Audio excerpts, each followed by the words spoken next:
So picking up with Civil War Frontline issue number 8, what we see is that where previously the involvement of Norman Osborn in this whole Atlantean incident seemed to really kind of be mysterious, seemed to really kind of be these disheveled and fragmented pieces of a puzzle, we begin to see that this puzzle really kind of begins to come together, and that we're slowly piecing together what's going on here.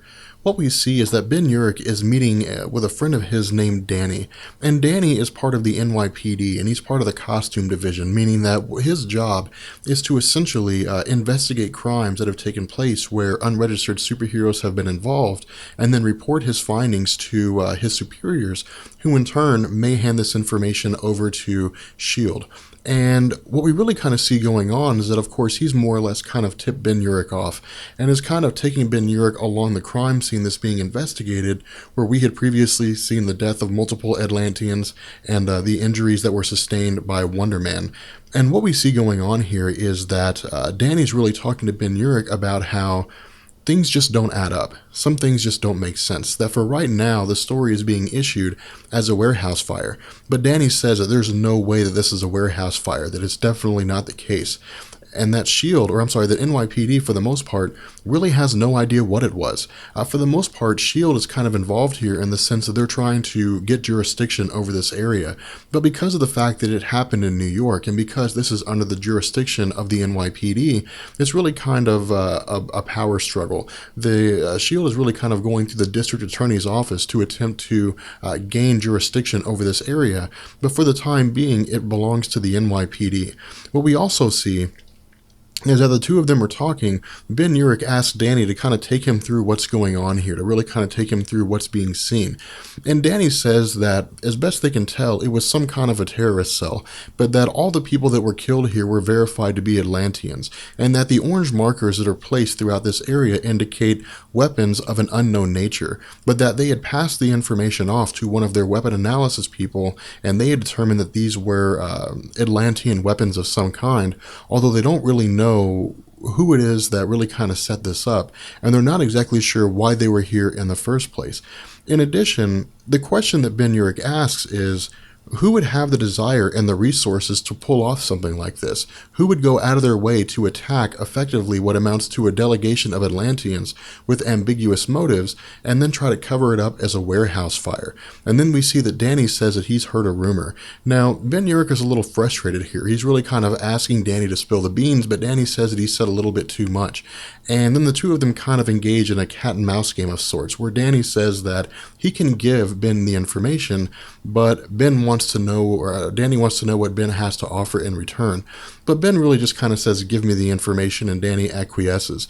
Danny says that according to his contacts, Vanessa, a woman that we don't know who was a dispatcher the night that the event happened, heard multiple transmissions over the radios from S.H.I.E.L.D., and that the indication or the information that's been gained is that this individual that caused all this pandemonium was the Green Goblin.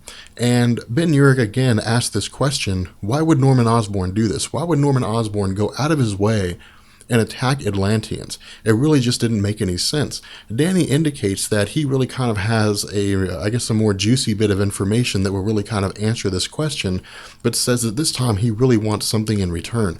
From here, we kind of switch over to Sally Floyd, and we learn that in order for Ben Urich to gain the information that Danny had, that Ben Urich set up Sally on a blind date with Danny. But Sally's a little skeptical about this. She's not necessarily upset. Ben really kind of tells her that Danny's a really cool guy and that she'll enjoy the experience, and so she agrees and hangs up the phone. From here, we pick up with Sally Floyd, and what we see is that Sally Floyd is meeting with some unsavory individuals, but for the most part, they really kind of exist as contacts for her whenever she's trying to gain information on what's going on as far as some underground activities, and is able to kind of get an upper hand on authorities because she's able to gain information they would just not normally be able to gain themselves. She's meeting with two individuals named Jerry and Doug, and as the two of them are kind of progressing, they're really kind of getting caught up on each other. They're really kind of getting caught up on what's been going on, and of course, she really has some lighthearted, flirtatious conversation with both Jerry and Doug. And then we see that she's introduced to a man named Stevie. And Stevie is really kind of a disheveled, sort of homeless guy that we really don't know anything about. But of course, Doug really kind of vouches for him and says that he's known Stevie for several years, and that Stevie has some information that Sally Floyd may find interesting. Sally Floyd, of course, asks Stevie about it, and Stevie says that he was out by the docks, and he saw a few individuals throw a body into the river, and then heard some sort of hushed conversation between the two of them. And they had mentioned things like an interaction between Sally Floyd and supposedly a man named Nick Fury. Now, this really kind of course, catches the attention of Sally Floyd, because to her knowledge, Nick Fury's missing. No one really knows where he is. And so it would really kind of catch her by surprise, or really kind of be interesting if Nick Fury had somehow gone out of her way, or gone out of his way, to speak directly with Sally Floyd, and to kind of give her an indication that, of course, she's being followed, and that there is not necessarily as much to this story as she believes is actually going on. We, of course, see that Stevie agrees to take her to the location where he heard these conversations and saw the body being thrown in the water, but says he will only do it if she is willing to give him $50 and pay for the wings that he's just eaten. We see that she, of course, asks Doug whether or not this is something that's worth going through, and Doug says again that he can vouch for Stevie, that he's known Stevie for a few years, and that he's a trustworthy source. So Sally says that she'll agree only under the condition that it's $30 and she'll pay for the wings. We see that we switch back to Ben Urich and Danny. And as the two of them are kind of talking, of course, Danny's asking questions about Sally Floyd. He's really kind of interested in the woman that he's presumably going to go on a blind date with. And then we switch back to the more pressing topic, which is the information that Danny has regarding the involvement of Norman Osborn and why it is that he would have attacked Atlanteans. Danny asks Ben Urich if he ever plays the stock market, or if he is aware of how to play the stock market, and Ben Urich says he is to a degree, but he's really not the kind of individual that would invest his money and really kind of play with it so frivolously. Danny says that one of his SHIELD liaisons says there's more going on with this Green Goblin thing than meets the eye. And the way that he had heard it, there was a major problem as far as the inside situation involving Reed Richards and Iron Man and the whole SHIELD issue.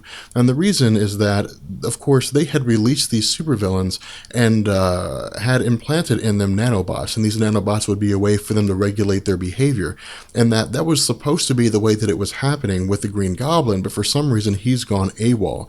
And we see that Ben Urich, of course, says this couldn't have happened by accident, and Danny replies that's what their liaison thought, and so they did some digging around, did some poking around, and this liaison, I guess, reported to Danny that someone had betrayed them from within, that someone set Norman Osborn free on purpose.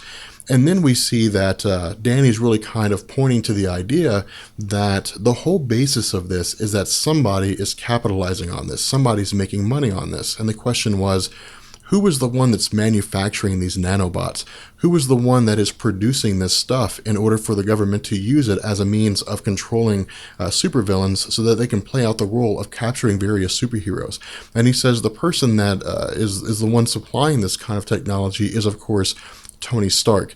And Ben Urich's really kind of surprised by this. Ben Urich's a little skeptical about this, and Ben Urich says that doesn't make a whole lot of sense, that it wouldn't make much sense for Tony Stark to take the Green Goblin out of imprisonment, to give him nanobots, only to turn around and reprogram the nanobots so that the Green Goblin could effectively go on a killing spree, killing Atlanteans, and then turn around and deny involvement and to act as if nothing makes sense or he has no idea what's going on. And then Danny counters this by saying that if, for example, the actions of the Green Goblin led to a war between the United States and the Atlanteans, who were the people that would benefit from this? And that it would be the arms manufacturers. And then he asked the question, what if the entire Civil War incident was all about money? From here, we switch back to Sally Floyd, and we see that Sally Floyd is again following Stevie. And Stevie's really kind of just talking to her, some lighthearted conversation, nothing too major, but of course he says that he had promised Doug that he would keep an eye on Sally Floyd, make sure that she stayed safe as they were moving through the ports. And then of course they arrive at the warehouse or I guess the shack where Stevie says that he had heard some whispered discussions and so on. And what we see here is that as the two of them are beginning to enter the shack, that Sally Floyd realizes that there's really no one here. And she thinks that maybe it's some kind of a setup, maybe it's some kind of a trap. But then once she opens the door, she sees that Captain America's shield is there. And it's revealed that Stevie is in fact Steve Rogers. From here, we switch over to the story of Speedball, to Robbie Baldwin. And what we see is, of course, that Maria Hill is really kind of investigating and really kind of pressing and interrogating She-Hulk. And the reason for this is because the circumstances involving Robbie Baldwin's presumable attempted escape, despite the fact that he didn't make it that far away and was found unconscious, is questionable because it's left She-Hulk injured. And there are very few things that could actually injure She-Hulk. And even Jennifer Walters herself is a little confused about this situation, is really kind of unsure about what's going on. Of course, at the moment, she's been temporarily blinded. And she talks to Maria Hill about how there are very few things that could actually blind her. There are very few things that could actually injure her. And she herself is really kind of scared and confused. And that if there was anything she had to offer, any kind of information that would effectively help Maria Hill come to a conclusion as to what's going on, she would, of course, hand that information over. From here, we switch to the perspective of Jennifer Walters during the presumable incident that took place in the ambulance. And she was talking about how Robbie Baldwin was jumping in and out of consciousness, how he kept calling for his mother, and he wasn't really sure what was going on, and Jennifer Walters maybe thought that he was suffering from some state of psychosis or some sort of mental breakdown, and that there were a series of electrical charges. There was some kind of electrical buildup, and that it came from everywhere inside the ambulance. And that Jennifer Walters' inherent ability, when she can transform into She-Hulk, that it gives her enhanced abilities, one of which is being able to observe the blinding flash of light of a nuclear explosion from 2 miles away. But whatever it was that happened inside that ambulance was so bright that it actually caused her to temporarily go blind, and that she thinks that what had happened is that some of her power had been siphoned away, that some of her energy had been taken away from her, and that nothing like that had ever happened. Maria Hill is immediately skeptical about this. She believes that maybe somebody, possibly with the involvement of She-Hulk, had attempted to help Robbie Baldwin escape from custody. She-Hulk, of course, says this is preposterous and that if this is the argument that Maria Hill is making, Maria Hill has no real justification for holding her here. But Maria Hill says that because this situation is more or less perceived to be an attempted escape attempt at the hands of somebody else helping Robbie Baldwin, that she can in fact hold Jennifer Walters for a prolonged amount of time, for 3 days. What we also see is that Maria Hill is meeting with her assistant, and her assistant tells her that there's a little more bad news in addition to what's happened so far, that there's going to be a congressional hearing involving the issue regarding Robbie Baldwin being shot, and that Congress is really kind of looking at the idea that perhaps S.H.I.E.L.D. had really kind of allowed security to be more lax. They had taken away the normal amount of security that had been there in the hopes that someone would shoot Robbie Baldwin and that he would in fact die. In addition, we learn that Robbie Baldwin's older cellmate, a cellmate that he had had before he was transferred to the negative zone, was a man named Hickey, and that this individual had escaped his prison cell. No one knows where he is, but what we actually see is that he's the custodian in the hallway cleaning where Maria Hill and her assistant are talking. From here, Maria Hill transitions over to a conversation with Reed Richards, and we see that Reed Richards is for the most part examining Robbie Baldwin, and she asks what's going on, if he has any kind of hypothesis, any kind of information on what it was that happened with Robbie Baldwin inside the ambulance.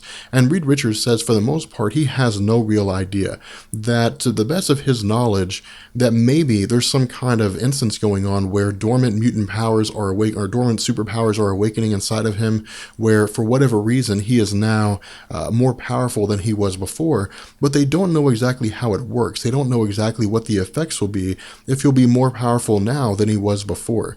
From here, we transition over to the story, or back to the story of Joe the Atlantean. And what we really kind of see going on here are a few things. The first thing is, of course, that we see a kind of TV advertisement of sorts where they're talking about some of the combative actions that have been taking place, about the Civil War kind of being fought on the streets of various cities and some of the injuries that have gone on. They talk about Wonder Man, who, of course, is still recovering from his injuries as a result of the attack at the warehouse on the docks. And, of course, the news media is reporting this as a warehouse fire as it's been reported to them by the authorities. But then what we also learn is that there is a delegation of Atlanteans that are going to be speaking publicly on the surface. And this is a very rare thing. In fact, I don't think this has ever happened before. And the entire event is really kind of being hosted by the superhumans of Europe, She. And these individuals are really kind of providing them a place to air their grievances. Because what we really kind of see going on is that Atlantis, or the Atlanteans, are really looking to, at the very least, recover the bodies of those individuals who were killed in the warehouse. But before any of the grievances can actually be aired, before the Atlanteans can really kind of get too far into their discussions, we see that Norman Osborn shoots the head of the Atlantean delegation. And then we see that Norman Osborn is apprehended. From here, the Atlantean delegation retreats back into the ocean, and one of the members of the superhero group, Superhumans of Europe, of course, tries to plead with the Atlanteans, telling them that it wasn't their intention, this was a mistake. And of course, we see that Norman Osborn is really kind of panicking here and really kind of sputtering and says that he didn't do it, that he swears it wasn't his fault.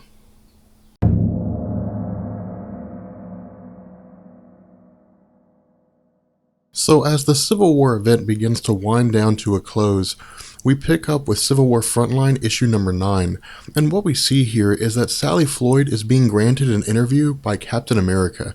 And this is not something that we've seen yet.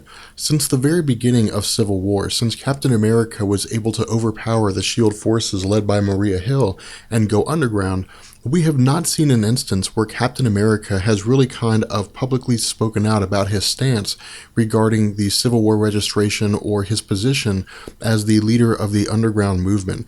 And what we see here is that as the interview kind of progresses, that Sally Floyd is very disheartened by what she's hearing, because what she's hearing is really kind of the opposite of what you would expect to hear from Captain America. And what I would like you guys to do is pay very close attention to the things that he is saying, because these will become particularly important as we get to the end of Civil War and the final confrontation between the forces of Captain America and the forces of Tony Stark.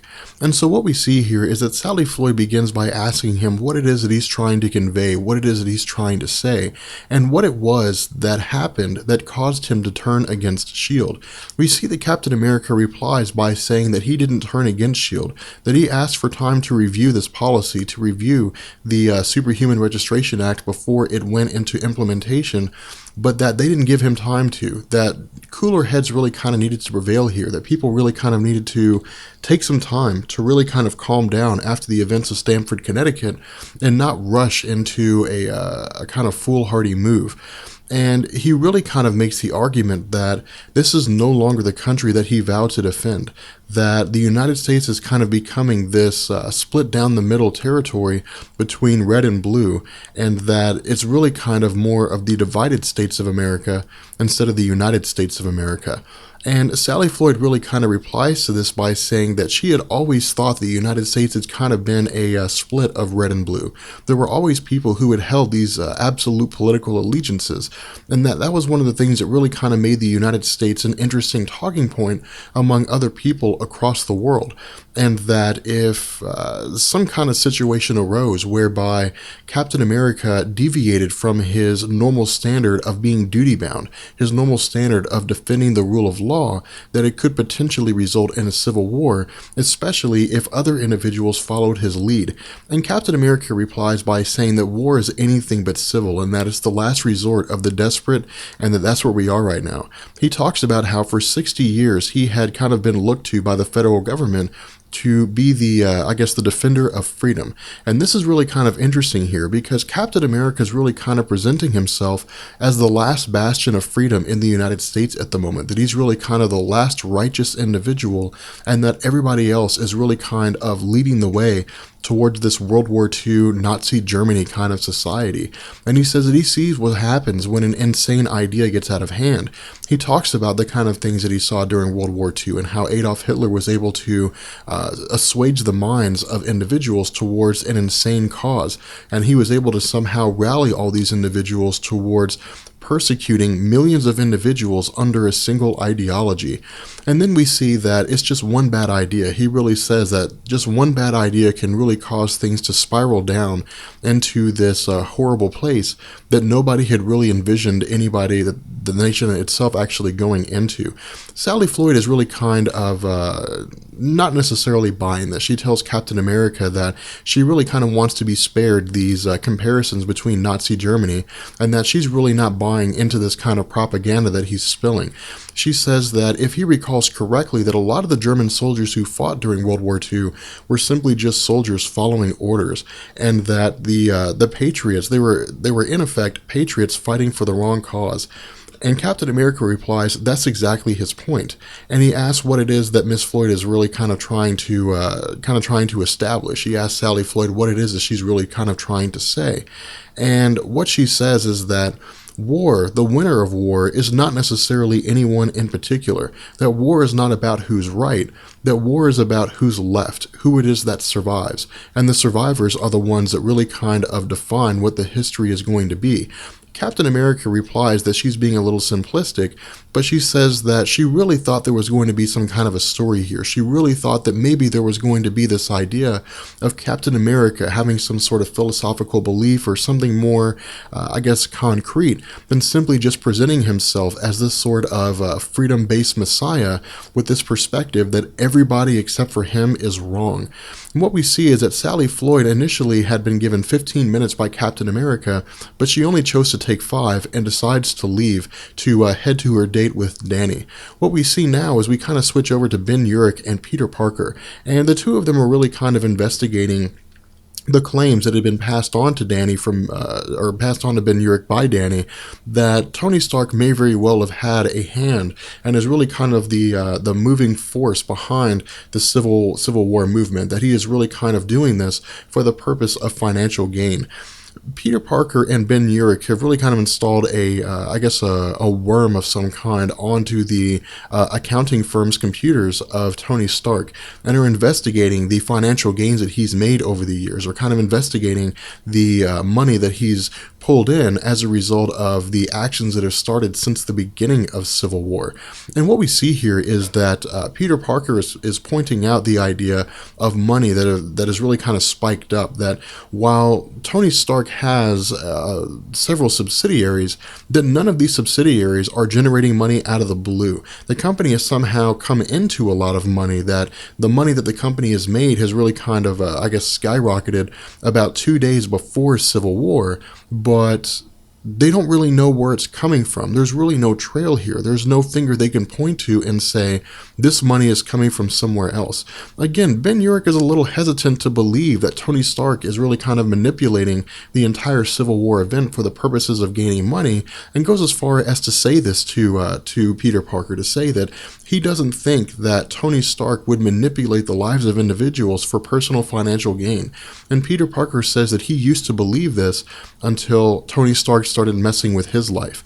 From here, we transition over to the Avengers Tower, and what we see is that Reed Richards and Radioactive Man are investigating the nanobots in the bloodstream of Norman Osborn, and they see that these nanobots have been reprogrammed, that something is entirely different. The question is raised by Radioactive Man if it's possible that his own body chemistry, that Norman Osborn's own body chemistry had altered the programming of the nanobots that were put inside his body, and Reed Richards says no, this isn't the case, that somebody has actually given him something to either suppress these nanobots or to reprogram these nanobots, but that it had to have been somebody from within. And Reed Richards tells Radioactive Man that he needs to investigate what's going on here. He needs to look into what's happening, because Miss Marvel arrives and informs them that they've picked up movement off the Atlantic coast from Virginia down to Florida, and it appears as though the Atlanteans are really, making preparations to wage war against the United States,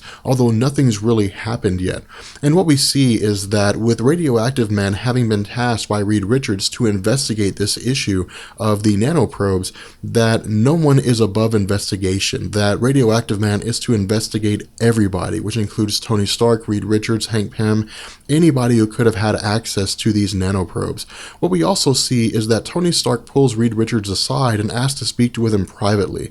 And Reed Richards is, of course, a little hesitant due to the fact that there's so much going on at the moment, but of course he grants Tony Stark the time to speak. Reed Richards really kind of talks about how what's going on here, the attack of the Green Goblin on the Atlanteans, has really come at such a terrible time, because the attack on the Atlanteans could be considered by the Atlanteans an act of war, and if they choose to go to war with the United States at such a fractured point when the superhero community is so divided, that it could lead to a total disaster and could very well result in the total destruction of the United States, as there would really be no superheroes who could band together and to fight off the Atlanteans. But then we see that Reed Richards, of course, talks to Tony Stark and tells him that he's considering going and seeing Namor, the Submariner, personally, to really kind of investigate what it was that was going on. And then, of course, we see Tony Stark telling Reed Richards that he knows who the traitor is, and that he's known since the beginning. From here, we switch to the Raft, which of course is the prison where individuals with superpowers are being housed. And we see that, of course, Robbie Baldwin is being held back in captivity again. From here, we see that there appears to be some kind of prison break that is being organized by Razor Fist and other individuals, and that the prison break involves using Robbie Baldwin as a human shield. What we see is that while some of the taunting is taking place, while some of the individuals are really giving Robbie Baldwin a hard time, that Razor Fist physically grabs Robbie Baldwin and appears to hold him hostage. What we also see is that Diamond Head has grabbed the two guards that were escorting Robbie Baldwin as Razor Fist was holding him hostage as a means of a diversion, and kills both of the guards. We then see that Crimson Dynamo, Justine Hammer, is able to infiltrate the offices of the guards that are monitoring this situation and incapacitate the both of them, and orchestrate the release of all the prisoners within the raft. We then see that the prison break commences the exact way that you think it would, where the prisoners are sort of running around and everybody's acting kind of in a crazy and pandemonium way, but ultimately, as Razor Fist is taking Robbie Baldwin, that he injures him. And Robbie Baldwin complains, of course, that Razor Fist had injured him, and Razor Fist asks, "Do you think that I care?" And Robbie Baldwin says no, that he likes it. And then we see a sudden explosion within the raft, and from there, everybody who was involved in the riot is completely incapacitated. Shield guards arrive on the scene and are able to apprehend Justine Hammer as well as the other individuals who are now unconscious, and we see that Robbie Baldwin is sitting within his cell and says he's been thinking a lot about the Registration Act, and that he's come to a decision and that he wants to know where to sign.